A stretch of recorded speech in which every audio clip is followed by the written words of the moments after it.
Hi అండి, నమస్తే అండి. Welcome back to my channel 90s middle class అమ్మ. ఇవ్వండి ఇరిగిపోయిన పాలు తోటి కలాకండ్ అండి.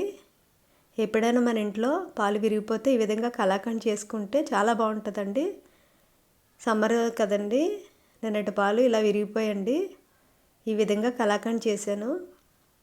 ఎప్పుడైనా ఇలాగే చేస్తానండి. ఇలా ముందు వడకట్టుకోవాలండి. విరిగిపోయిన పాలని వడకట్టుకొని అవన్నీ డ్రైన్ అయిపోయేలా ఇలా ఒత్తుతూ స్పూన్తో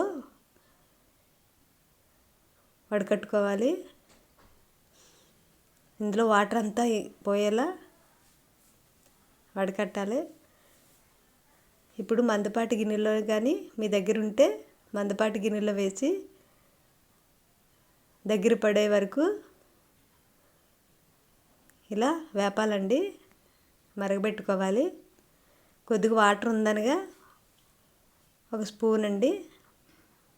పాలు ఎక్కువగా ఉంటే ఎక్కువ వేసుకోవచ్చు. నేనైతే 1 టేబుల్ స్పూన్ వేసుకున్నాను.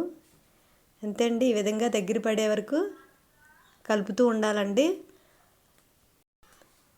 పంచదార కలిసిపోయి వాటర్ అంతా రిలీజ్ అవుతుందండి. ఆ వాటర్ అంతా ఇంకిపోయేలా అలా కలుపుతూనే ఉండాలండి. కొద్దిగా అడుగు మందంగా ఉండే గిన్నె అయితే మాడకుండా ఉంటుందండి.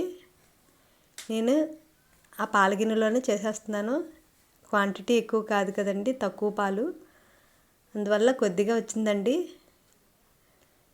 ఎక్కువ పాలు విరిగిపోయినా ఈ విధంగా చేసుకోండి మీ ఇంట్లో కూడా.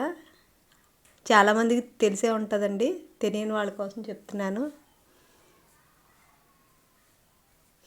ఎక్కువ పాలు అయితే పన్నీర్ చేసుకోవచ్చు. లైక్ చేయండి, షేర్ చేయండి, సబ్స్క్రైబ్ చేసుకోండి నా ఛానల్ని.